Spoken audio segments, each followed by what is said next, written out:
La dernière fois, on a précisé quelques points sur les accords avec des quatrièmes et avec des deuxièmes. Donc si on reprend tous les accords que vous connaissez à ce stade, les voici.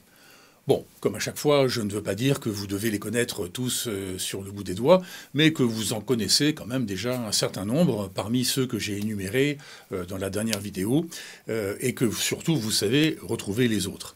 Alors, vous connaissez les accords, évidemment, de base, majeurs et mineurs.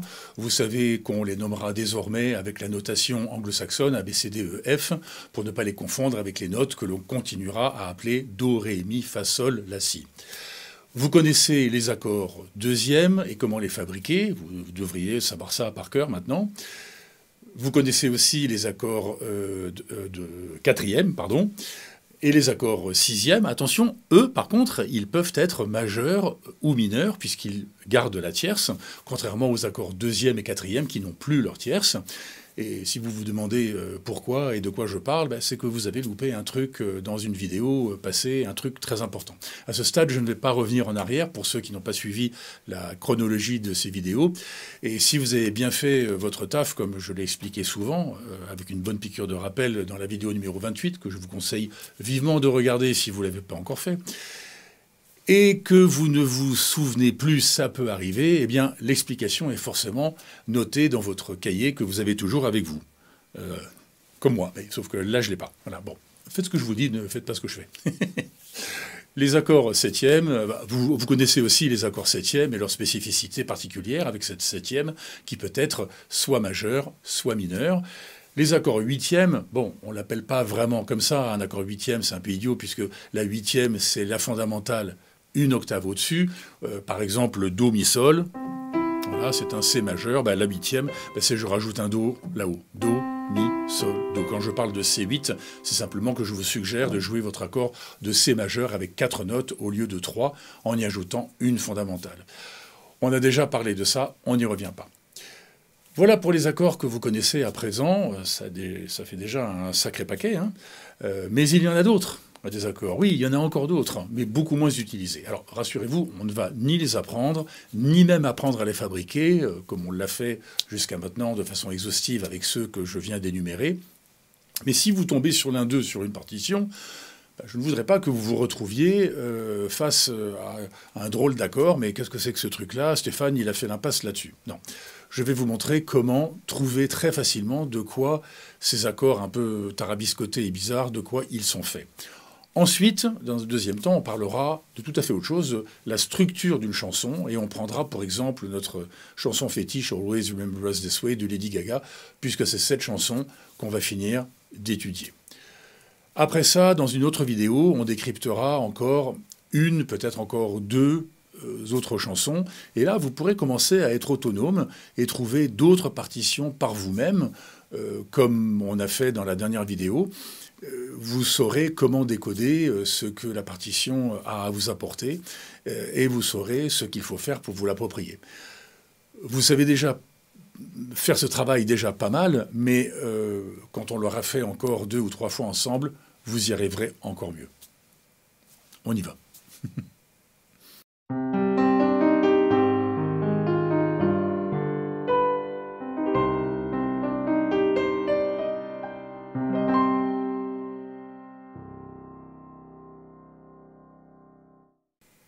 Et oui, des accords, il y en a d'autres que ceux qu'on a vus jusqu'à maintenant, plus exotiques, on va dire. Mais pas de panique, comme j'ai dit tout à l'heure, inutile de les apprendre et même de savoir comment on les construit. Savoir qu'ils existent pour ne pas vous retrouver surpris devant leur nom barbare, il suffira de savoir où les trouver facilement et apprendre à les jouer à l'occasion d'une chanson que vous voulez vous approprier. Vous connaissez les accords de base majeurs, mineurs, avec leurs variantes, les deuxièmes, les quatrièmes, les sixièmes, les septièmes, les huitièmes, mais il y a aussi des neuvièmes, des dixièmes, des onzièmes, et d'autres variantes encore. Moi non plus, je ne les retiens pas, tellement on les joue peu. On les joue peu, en tous les cas, dans la musique contemporaine, comme on fait ici, excluant le jazz, qui adore ce genre d'accords tarabiscotés. J'écoute certains morceaux et je regarde les accords employés, et parfois je me demande vraiment si le compositeur ne fait pas exprès d'utiliser que des accords bizarroïdes. Personnellement, j'aime pas tellement le son de certains accords tordus et cette façon de composer. Maintenant, c'est une question de goût, hein, je crache pas dans la soupe. Parvenir à allier simplicité et beauté, pour moi, c'est ça les ingrédients d'une bonne chanson. Et on va voir que faire simple, finalement, ce n'est pas si simple que ça en fait. Comme par exemple composer et enregistrer et finaliser une chanson juste piano et voix, c'est ce qu'on fera bientôt. C'est tout, sans aucune orchestration, comme Lucide, Pascal Obispo, comme Un homme heureux de William Scheller, ou When I Was Your Man de Bruno Mars. C'est un exercice assez difficile en réalité parce que on ne peut pas utiliser l'orchestration et le rythme pour donner du volume et de l'énergie au fil de la chanson, puisqu'on a décidé qu'il n'y en aurait pas. On n'a que son piano et sa voix, c'est tout. Et en plus, il ne faut pas que l'auditeur s'ennuie. Alors, on se retrouve un peu à poil là. Bon, on verra ça un petit peu plus tard. Qu'est-ce que je vous dis là? Non, un peu plus tard, on va pas se mettre à poil. Hein. Quoique.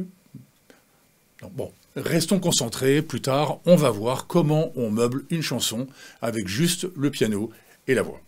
Ah ouais, tout le monde à poil dans la prochaine vidéo. Bon, on va essayer de rester sérieux là. Alors, ces accords que vous ne connaissez pas encore, comment fait-on pour les trouver quand on en voit un sur une partition et que l'on ne sait pas ce que c'est? Il existe sur Internet 2 sites qui répondent très bien à cette question. Ces 2 sites vous donnent les notes de tous les accords, même les tarabiscotés, au cas où vous vous retrouviez face à l'un d'eux.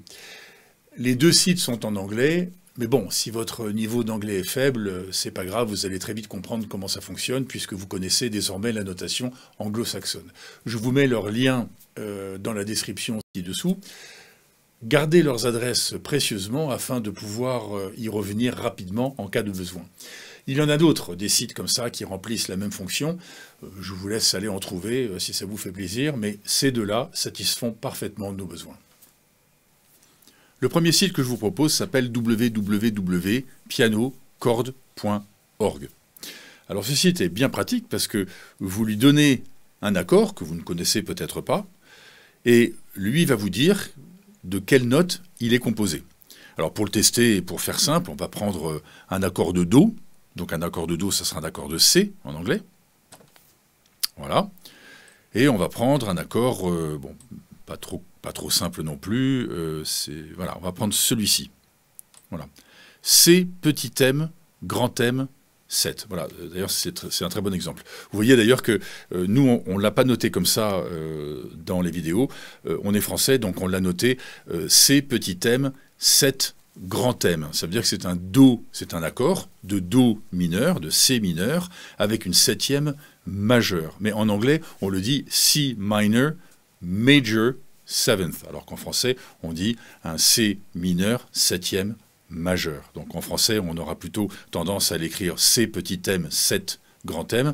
En anglais, les Anglais qui, de temps en temps, avec les adjectifs, inversent les mots par rapport à nous, eh ben, ça fait un C petit m, grand M, 7e. Ok. Bon, alors faisons un petit effort avant de cliquer dessus. Essayons de deviner de quoi ce qu'il est fabriqué. Donc on commence par un Do mineur. Bon, un Do mineur, on sait ce que c'est. Un accord de Do mineur, un accord de C mineur, ben, c'est Do. Ce sont les notes Do, Mi bémol, Sol. Ok. Mais à ça, il faut lui rajouter un 7e majeur. Alors le 7e majeur, c'est quoi? Je vous rappelle que le 7e majeur, c'est la 7e note de la gamme de Do majeur. Et la 7e note de la gamme de Do majeur, c'est un Si. Donc, mon accord de C mineur 7e majeur, ça sera donc Do, Mi bémol, Sol, Si. Si je le traduis en anglais, ça fera C, E bémol, G, B. Allez, j'y vais, je clique dessus. Voilà, vous voyez, c'est écrit ici. Yep, voilà. C, E bémol, G, B. Et sur ce petit clavier, eh ben, je le vois. C, c'est mon Do. E bémol, c'est mon Mi bémol. Sol, c'est G. Et Si, c'est le B. Ok? C'est très pratique. Bon, là, évidemment, c'est un accord que l'on connaissait déjà et que j'espère que vous êtes capable de déchiffrer aussi de tête, comme on vient de faire. Qu'est-ce qu'il y a? Ah bah tiens, il y a nos copains, les C sus, là. Les C sus 4, les D sus 2, bon, voilà. Le premier ou la première que je vois avec un sourire sur son visage, je lui en colle une. Hein, on n'est pas là pour rigoler. Si, mais restons sérieux quand même. Alors bon, là évidemment, on l'appelle par son vrai nom, C sus 4. On l'appelle communément C4. Le sus, je vous rappelle que ça vient du mot suspend, en anglais, suspendu, parce que sur le C4, C sus 4, effectivement, la promiscuité du Fa et du Sol fait une petite dissonance qui demande à être résolue, et en général, elle est résolue en remettant la tierce au lieu de la quatrième, hein, Do, Mi, Sol, qui résout le C4. C'est pareil pour le C sus 2, on ne l'appelle pas C sus 2 régulièrement, on l'appelle C2, là où la tierce a été remplacée par la seconde. Dans le C4, la tierce a été remplacée par la quatrième. Mais dans les partitions, on voit écrit C sus 4, de temps en temps, pour les puristes. Mais on voit aussi écrit C4. Et pour ceux qui ont écrit, pour les latins, les français, les italiens, qui utilisent le système do, ré, mi, fa, sol, la, si, ben on voit de temps en temps écrit do 4, comme nous on faisait avant, qu'on ait adopté de façon définitive la nomenclature anglo-saxonne pour les accords. Ok ? Qu'est-ce qu'on peut faire d'autre? Je reviens en arrière. Prenons-en un qui est bien tarabiscoté. C7 plus 5. Alors là, franchement, je vous avoue, je ne me souviens plus de ce que c'est. Normalement, je les connais tous, mais là, C7 plus 5. Bon, bah, faisons un petit effort. Bon, C7, c'est quoi C7? Bon, C, tout court, donc c'est un accord de Do majeur. C'est un accord de C majeur. Donc on est sûr qu'on va retrouver Do, Mi, Sol. Et maintenant, il faut lui rajouter la septième. C, Do, Mi, Sol, et la septième, c'est la septième note de la gamme de Do majeur, ou la septième note de la gamme de Do mineur. Autrement dit, est-ce que la septième, elle est majeure, ou elle est mineure? Ah ah, petit piège. Vous vous souvenez? Quand il n'y a rien qui précise si la septième est majeure ou mineure, la septième est mineure.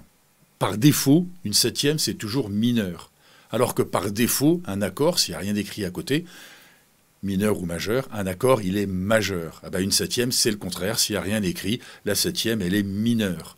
Donc là, en fait, pour développer C7, en fait, c'est un C majeur, septième mineur. Et la septième note de ma gamme de Do mineur, c'est un Si bémol. Donc, mon accord, ça sera Do, Mi, Sol, Si bémol. Plus 5. Alors là, franchement, je ne sais pas ce que c'est. 5. 5, c'est la quinte. Plus 5, ça veut dire qu'il y a une deuxième quinte. Je ne sais pas. Il y a... Écoutez, on va cliquer, puis on va voir ce que c'est. Hein.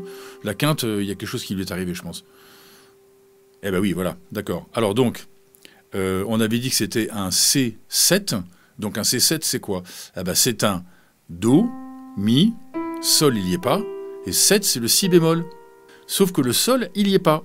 Je vois qu'il a été remplacé par un Sol dièse. Bah, c'est sans doute ça ce que ça veut dire, c'est la quinte, le Sol, plus 5. Bah, plus, ça veut dire qu'on a dû lui rajouter un demi-ton. Voilà, vous l'avez écrit ici. Cet accord de C7 plus 5 se compose des notes de C, E, G dièse et B bémol. Alors je vois aussi qu'ils l'ont appelé autre chose. Voilà, donc ils expliquent. Alors ce qui est pratique dans ce site, c'est qu'il y a explanation. Hein, bon, c'est en anglais, mais bon... Si vous connaissez un tout petit peu l'anglais, vous allez comprendre parce que c'est un anglais très simple. Oui, alors voilà, il aurait pu être appelé aussi, on le voit souvent sous la nomenclature, que je vais vous highlighter ici, voilà, C7 dièse 5, ce qui est beaucoup plus logique. C'est bien un C7, sauf que la cinquième, la quinte, eh ben, elle est dièse. Ben oui, voilà, la quinte qui est mon Sol, eh ben, elle est passée dièse en Sol dièse. Hein. Mon G est passé en G dièse. C'est tout à fait logique. Et ils disent aussi en dessous qu'il aurait aussi pu être appelé C Og 7. Alors j'imagine que, ben voilà, on a toujours mon C7, mais que entre le C et le 7, il y a écrit Og, et Og, augmenté, je pense. Ben, ça veut dire simplement que, forcément, hein, que la 5 a été augmentée de un demi-ton. Voilà, bon, je vous rappelle que la musique, c'est un art, ce n'est pas une science. Et donc la logique n'est pas toujours facile à appréhender. Qu'est-ce qu'on peut faire d'autre? Bah, écoutez, voilà. Hein, bon, alors, vous voyez, il y en a d'autres. Je vous laisse le soin d'aller voir ce que c'est. Ah, bah tiens, regardez, le C Og 7, il est là. Donc, si j'appuie dessus, voilà, je me retrouve encore avec mon Do, Mi, mon Sol qui est passé dièse et mon Si bémol pour ma septième qui est donc mineure. Voilà. Voilà, c'est un site qui est bien pratique. Il y a d'autres accords. Beaucoup de ces accords, on utilise vraiment très très peu. Il y a les augmentés, il y a les dîmes. Ah ben, écoutez, c'est à vous d'aller sur ce site et de voir comment sont composés ces accords. Une fois de plus, hein, et comme toujours, ne les apprenez pas par cœur, absolument pas. Les accords de base, le deuxième, quatrième et septième, c'est déjà très très très bien si vous les connaissez bien. Tous les autres, bah, quand vous sur une partition on vous en propose un, bah, vous venez sur ce site et puis vous regardez ce que c'est et puis vous apprendrez à le jouer pour le besoin de la chanson que vous voulez faire. Voilà, le deuxième site que j'ai à vous proposer, c'est celui-ci. Il s'appelle www.scales-chords.com. Alors ce site, bah, il fait le contraire. En fait, on lui donne les notes qu'on joue et il va essayer de donner un nom à cette suite de notes de l'accord que vous jouez. Voilà. Bon, alors, pour faire simple, je vous laisserai jouer avec, bien sûr, c'est à vous d'aller jouer avec. On va prendre le même accord qu'on a utilisé dans le piano chords, hein, ici. Hein, on va prendre le C petit m M7. Hein. Donc on a vu tout à l'heure que le C petit m grand M7, bah, c'est un Do mineur, septième majeur. Donc c'est un Do, Mi bémol, Sol et Si bémol. Oui, et Si bémol, oui. Donc on y va. Do, c'est un C. Non, pardon, j'ai dit une bêtise. Ce n'est pas un si bémol, c'est un si tout court. La septième est majeure, pardon. Donc c'est Do, Mi bémol, Sol, Si. Voilà, j'avais un petit doute dans ma tête quand je vous l'ai dit. Donc on avait dit que c'était un Do suivi d'un Mi bémol. Donc c'est un E bémol. Où est-ce qu'il est mon bémol? Il est là.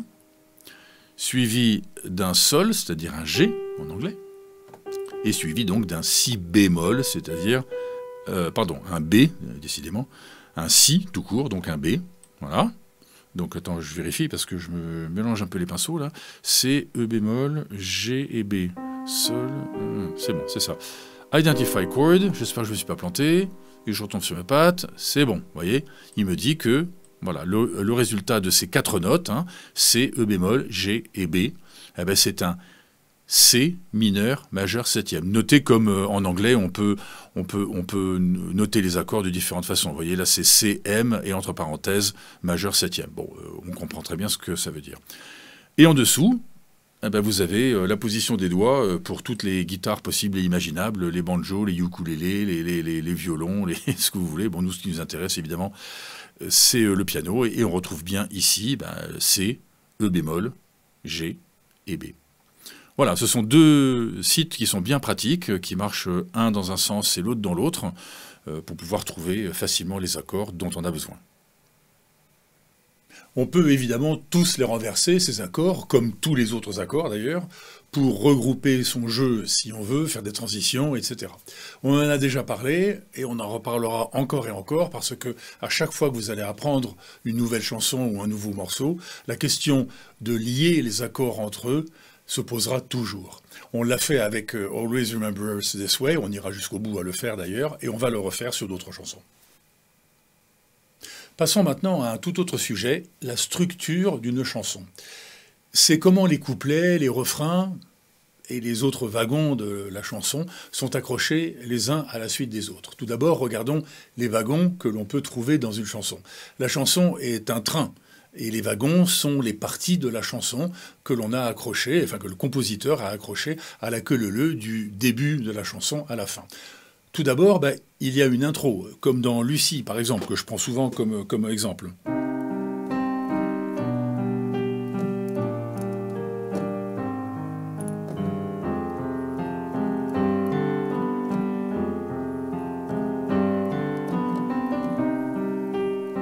Ok ? Ou l'intro de Mistral gagnant de Renaud, qui est devenu un monument dans le genre. Mais dans la chanson Always Remember Us This Way, il n'y en a pas. On rentre directement dans le couplet après une courte anacrouse. Vous vous souvenez ce que c'est qu'une anacrouse, hein? Non, anacrouse, ce n'est pas la nouvelle femme de Tom Cruise. Ok? Allez chercher. C'est le choix de Lady Gaga de rentrer dans le vif du sujet tout de suite. pas d'intro, on rentre dans le couplet direct. Mais dans la plupart des chansons, c'est sympa de faire une petite intro musicale qui plante le rythme et l'ambiance de la chanson. Cette intro, elle peut être hard, avec une guitare électrique très saturée, style AC/DC, ou soft, avec une guitare sèche classique, comme le début de La Corrida de Francis Cabrel. Bref, l'intro donne le ton, donne l'ambiance et le son de la chanson qui va suivre. Dans les chansons que j'ai citées plus tôt, Lucie, When I Was Your Man de Bruno Mars, Mistral gagnant, il y a clairement une entrée en matière, piano seul, sans le chant, pour amener doucement le premier couplet qui en général suit l'intro. Dans ces trois chansons, et bien d'autres encore, l'intro annonce clairement que la chanson sera basée sur le piano. Ensuite, après l'intro, il y a des couplets. Tout le monde sait ce que c'est qu'un couplet. Souvent, on accroche deux couplets à la queue leu-leu, parce que ça donne le temps aux paroles de raconter leur histoire. Mais si on en met trop, des couplets 3, 4, 5 à la suite, même si les paroles des couplets changent, vu que les accords des couplets sont toujours les mêmes, ça risquerait de devenir répétitif et ça va faire long. Il faut donc du changement. Et ce changement vient avec les refrains. Un refrain, là aussi, tout le monde sait ce que c'est une ritournelle qu'on attend. Elle résume un peu ce que disent les paroles des couplets en une sorte de généralité qui revient régulièrement. C'est une sorte de point de référence ou une sorte de point d'attache de la chanson. Notre oreille est toujours satisfaite de retrouver ce refrain fait pour qu'on puisse participer à la chanson en le chantant en même temps sous la douche ou dans la voiture. C'est comme ça qu'on se retrouve à chanter une chanson toute la journée malgré nous. Le refrain est une autre suite d'accords, évidemment, sinon ça ne servirait à rien. Alors, pas toujours, là aussi il y a des exceptions, des rares exceptions. Des fois, dans certaines chansons, les accords sont les mêmes tout au long de la chanson, couplet, refrain, on risquera donc de se lasser. Mais le compositeur utilisera autre chose pour provoquer le changement. Il chantera autrement ou il utilisera une orchestration variable qui donnera des vagues qui vont faire des allers-retours dans la chanson. La chanson d'hommage de Big Flo et Oli est un monument là-dedans. Les accords de cette chanson, il n'y en a que 3, sont A mineur, D mineur, que j'ai retourné, et G majeur. Et c'est tout. Il n'y a que 3 accords dans cette chanson, qui se répètent tout le long de la chanson. Ah, il aurait dû y aller, il aurait dû le faire, crois-moi. On s'est tous dit, assez dommage, c'est peut-être la dernière fois. 3 accords qui se répètent tout au long de la chanson. Et avec ça, messieurs, dames, quand c'est bien ficelé, on en fait un tube. Écoutez cette chanson et en même temps, jouez cette phrase musicale. A mineur, D mineur, que j'ai retourné, Sol, majeur, et A mineur. Et on recommence. Difficile de faire plus simple. Oui, mais pourtant, on ne s'ennuie pas. Écoutez-la bien, cette chanson, parce que vous allez voir que vous allez entendre que ce sont les variations dans le chant, et surtout dans l'orchestration, qui font l'énergie de la chanson, et qui fait qu'on l'a dans la tête toute la journée. Et en plus, les paroles sont touchantes. Qu'est-ce que je vous disais? Savoir allier beauté et simplicité, c'est ça le génie. Bravo les gars. Cette chanson possède une intro, non chantée, bien sûr, qui plante parfaitement le décor et qui annonce la sonorité qui va venir. Elle possède aussi des couplets, des refrains. Le refrain, c'est ce que je vous ai joué il y a quelques instants. Et ces refrains reviennent nous rappeler régulièrement le grand sujet de la chanson, mais toujours en jouant cette même séquence d'accords dans cette chanson. La structure d'une chanson, c'est comme les wagons du train, comme je disais, une intro, des couplets, des refrains qui défilent tout au long de la chanson. Souvent, on retrouve le schéma classique d'une intro, 2 couplets, puis 1 ou 2 refrains, ça dépend si la suite d'accords de ces refrains est longue ou pas. Puis on retombe dans 2 couplets, puis encore 1 ou 2 refrains, etc. Et cette répétition, cette routine de ces mêmes mélodies qui reviennent tout au long de la chanson est agréable à l'oreille. Mais pas trop longtemps. Au bout d'un moment, on s'en lasse, comme tout ce qui se répète trop longtemps. Alors, soit la chanson est courte et on finit comme ça, enfin ça fait un peu court, soit il y a encore des paroles à caser, et là on fait quoi? On remet le couvert avec une 3e séquence de couplets et de refrains? Encore? Non, ça va pas être possible. Quoique, je viens de vous dire que Big Flo et Oli, ils l'ont bien fait dans leur chanson d'hommage, qui se compose de seulement 3 accords, qui sont répétés 36 fois dans la chanson, je les ai comptés. Et pourtant, ça passe parfaitement, parce que les accords sont joués avec des orchestrations très différentes. Mais quand on a une oreille habituée à écouter une chanson de façon musicale, c'est-à-dire on cherche inconsciemment la structure de la chanson, les couplets, les refrains, on essaye de voir les accords qu'il y a dedans et comment elle est construite, et c'est aussi votre cas maintenant. Je suis sûr qu'avec toutes les vidéos que vous avez étudiées sur cette chaîne, vous n'écoutez déjà plus les chansons comme avant. On ne peut pas s'empêcher de se dire que franchement, même si cette chanson est pourtant bien faite et elle est réussie, elle est un peu répétitive quand même, non? Perso, moi je préfère une structure de chanson un peu plus riche avec plusieurs phrases d'accords pour faire varier un petit peu tout ça. Mais bon, chacun compose comme il veut, c'est une question de goût. Donc dans une chanson, on peut y mettre une intro, des couplets, des refrains et une fin, une conclusion. Il y a un mot un peu à la mode en ce moment, c'est le mot outro. Une intro, c'est le début de la chanson. Outro, c'est la fin. Évidemment, le mot outro n'existe pas dans le dictionnaire français ni anglais, mais fait bien écho à intro du début de la chanson et outro pour la fin. In, out. Soyons dans l'air du temps, intro pour le début de la chanson et outro pour la fin. Donc la structure d'une chanson pourrait être un truc comme ça. Intro, couplet-couplet, refrain, couplet-couplet, refrain. Et puis qu'est-ce qu'on fait maintenant? On repart sur des couplets-couplets et des refrains si les paroles ont autre chose à dire. Ça va faire long de répéter encore une série de couplets-couplets et refrains. On vient de le faire 2 fois déjà. En fait, il nous faudrait un autre wagon à glisser entre les séquences de couplet, couplet, refrain. Un wagon qu'on n'a pas encore entendu, qui n'a pas les mêmes accords et pas la même mélodie que les couplets ou que les refrains. Un truc qui va un peu surprendre l'auditeur, mais pas trop non plus. Faut bien sûr que ça reste dans l'esprit de la chanson. Mais un truc qui va attirer un peu l'attention de l'auditeur sur cette nouvelle section de la chanson, qui sera chantée aussi, hein, mais avec une autre mélodie, et comme ça l'auditeur va un peu oublier cette séquence couplet, couplet, refrain, et on pourra y revenir de plus belle après cette section. Eh bien, cette section, ce wagon qu'on peut insérer au milieu d'un train s'appelle le bridge. Pas un bridge comme ça, hein, mais plutôt un pont qui coupe la chanson en 2 et qui va relier les 2 bords, les deux parties. Le bridge s'appelait avant la coda, bon maintenant on l'appelle plutôt un bridge. Et dans Always Remember Us This Way de Lady Gaga, il y en a un, et il est superbe même d'ailleurs. Il commence à la sortie du 2e refrain. Après ce 2e refrain, on s'attendrait à revenir sur un couplet, couplet, couplet, refrain, mais ça ferait répétitif. Et Lady Gaga a dû se dire exactement la même chose, en se disant, bon, c'est chouette jusque-là, mais bon, il va falloir que ça change un peu. On ne va pas revenir une 3e fois sur la la la la la, la la la la la. Ok, ça va faire trop. Alors elle a composé un bridge. Écoutez-le ce bridge. Il commence à 2 minutes 28 secondes dans la chanson. Je vous ai remis le lien vers la chanson dans la description. Commencez à écouter une trentaine de secondes avant pour bien ressentir la cassure que provoque ce bridge. Et le bridge qui nous emmène ailleurs permet de revenir au refrain avec force. De la force parce qu'on l'attend finalement ce refrain. Alors, autant le faire avec de la force, avec une bonne grosse orchestration, un bon gros son, pour satisfaire les oreilles de nos auditeurs.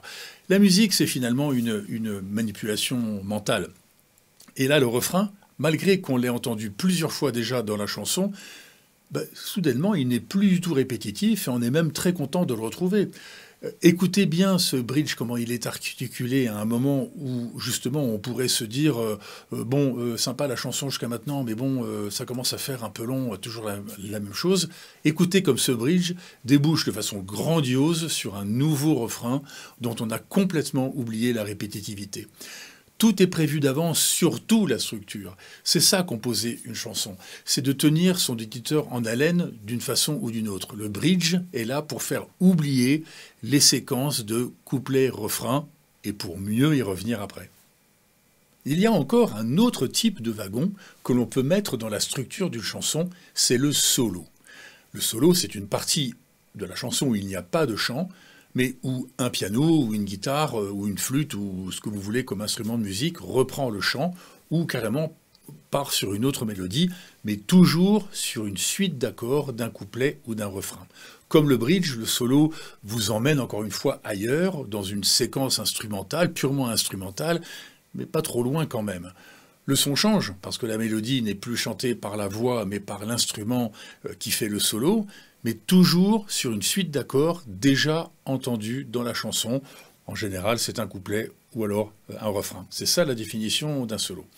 Là aussi, le solo, il est fait pour oublier les séquences couplet-refrain dont on sort, pour mieux y revenir à l'issue du solo. Des chansons comme Bohemian Rhapsody de Queen, Stairway to Heaven de Led Zeppelin, Another Brick in the Wall ou Comfortably Numb de Pink Floyd. Les guitaristes de ces groupes, Brian May, Jimmy Page et David Gilmour respectivement, ont fait de leur solo et leur façon de jouer ces solos une religion parmi les guitaristes. Et le solo complètement déjanté devant Allen dans la chanson Beat It de Michael Jackson, ou celui de Hotel California des Eagles, qui ne le reconnaît pas, celui-là. Il faut dire que la guitare électrique se prête particulièrement bien au solo d'une chanson, par sa puissance et aussi par sa sonorité qui est capable de se tordre au gré du guitariste. Du coup, il y a bien moins de solos célèbres de piano, mais on peut en faire quand même. C'est ce que j'aime faire de temps en temps dans certaines de mes chansons. Je suis pianiste, j'existe. Il n'y a pas que la guitare électrique, même si c'est très chouette. Le problème avec le solo, c'est qu'il rajoute du temps à la chanson. Et les radios qui diffusent ces chansons ne veulent pas de chansons qui durent plus de 4 minutes ou 4 minutes 30 grand maximum. Il faut jouer plein de chansons et faire de la place pour la pub, parce que c'est comme ça qu'ils gagnent leur vie. Alors mettre un solo dans une chanson, eh bien, c'est autant de paroles qu'on ne peut pas mettre, alors que déjà, dans une chanson qui ne doit pas dépasser 4 minutes 30, il n'y a pas beaucoup de temps pour raconter une histoire. Si en plus il faut y caser un solo, donc pas souvent de solo, et c'est bien dommage. Les chansons qui sont jouées en concert sont souvent bien plus longues que celles sur leurs albums, vous avez remarqué. C'est tout simplement parce que les musiciens n'ont plus cette contrainte du temps limite imposée. Alors ils se lâchent et jouent enfin leurs chansons comme ils en ont envie, avec des solos et des variations qui n'en finissent plus de temps en temps, toutes ces variations qu'ils n'ont pas pu faire sur leur album parce que le producteur veut qu'on passe à la radio. Sinon, il ferme le porte-monnaie. Dans Always Remember Us This Way, il n'y a pas de solo, et c'est bien dommage. Je pense que Lady Gaga aurait bien voulu en mettre une petite partie purement musicale au piano ou à la guitare sèche, qui est déjà présente au moment où elle aurait pu le faire. Peut-être le fait-elle parfois en concert, je ne sais pas. Et justement, Always Remember Us This Way. Regardons comment elle est structurée, cette chanson. Alors on l'a vu, elle n'a pas d'intro. Elle commence par une petite anacrouse et par le premier couplet direct. Une chanson, on peut la découper comme on veut. Un saucisson, peut se découper en grosses tranches ou en petites tranches. Je ne sais plus comment je vous l'avais présenté avant, mais si je la découpe en petites tranches, ça fait quelque chose comme ça. J'ai retrouvé mon... Donc, vous vous souvenez de mes abréviations, C pour les couplets, R pour les refrains, et on rajoute maintenant B pour le bridge. Donc, on commence par C1, That Arizona Sky, Burning in Your Eyes, You Look at Me and Babe, I Want to Catch on Fire. Ok, ça c'est le C1. Ensuite, c'est le C2, c'est le même que le C1, à 46 secondes. It's buried in your soul like California gold. You found in me the light I couldn't find. Parfait. C3, non, c'est pas la peine. On va directement sur le refrain, sinon ça ferait trop long. R1 à 1 minute, so when I'm all choked up and I can't find the words, every time we say goodbye, baby it hurts. R2, 1 minute 17, when the sun goes down and the band won't play, I'll always remember us this way. Ok, on vient de faire couplet, couplet, refrain, refrain. Et maintenant on fait quoi? Eh ben on recommence cette même séquence, couplet, couplet, refrain, refrain, mais cette fois, pour varier, l'orchestration entre plus sérieusement en scène, réveillant la chanson en lui donnant un nouveau souffle, une nouvelle énergie. On recommence donc avec C3 à 1 minute 30, idem que le C1 ou C2, Lovers in the Night, Poets Trying to Write, etc., etc. Ensuite, il y a le C4, idem C1, C2. Je me souviens plus à quel temps c'est, mais vous allez le trouver. But all I really know, etc. Ensuite, R3 à 2 minutes. 2 minutes. Idem R1, So When I'm All Chucked Up, R4, 2 minutes 16. Idem R2, When the Sun Goes Down. OK. Et maintenant, on recommence encore une troisième séquence d'accords et de mélodies? Non, ça n'a pas marché cette fois-ci. Il faut trouver autre chose. Et ce autre chose, c'est le bridge, à 2 minutes 28. Oh yeah, I don't want to be just a memory, baby. Et à la fin du bridge, qui finit en grande fanfare, on retombe dans le refrain. R5 à 2 minutes 48. Idem R1, So When I'm All Choked Up, etc., etc. Ensuite, R6, c'est normal. Idem que le R2, When the Sun Goes Down, I'll Always Remember Us This Way. Et là, la chanson est faite. On peut la continuer encore un peu ou la finir. Lady Gaga décide de la finir avec un R7 à 3 minutes 19, un refrain un peu écourté, avec des paroles un peu différentes, qui se termine, parce qu'elle a un peu encore du temps, elle fait une petite outro, une finale un peu improvisée, on dirait, et le tout rentre dans une chanson de 3 minutes 15, et c'est une chanson qui, avec cette petite 3 minutes 15, on fait le tour de toutes les radios de la planète. Vous voyez comme cette chanson, comme toutes les autres, est une succession de intro, couplet, refrain, bridge, solo, outro, ou finale, et que chacune de ces parties est presque comme une petite chanson en soi. On prend toutes ces petites chansons, on les assemble, comme on accrocherait les wagons d'un train, et quand tout est bien accroché, on déroule le tout, et ça fait une chanson entière, bien fluide, bien équilibrée, où à aucun moment on ne s'ennuie. Recopiez la structure de la chanson sur votre cahier, et réécoutez-la en suivant la structure. Vous allez bien comprendre comment est articulée cette chanson. C'est une structure de chanson très classique dans ce genre de musique. Et il n'y a pas de mal à ça, au contraire. Et quand on en fera d'autres, vous allez voir que 90% des chansons ont une structure qui ressemble beaucoup à celle de cette chanson. Pourquoi? Parce que ça marche.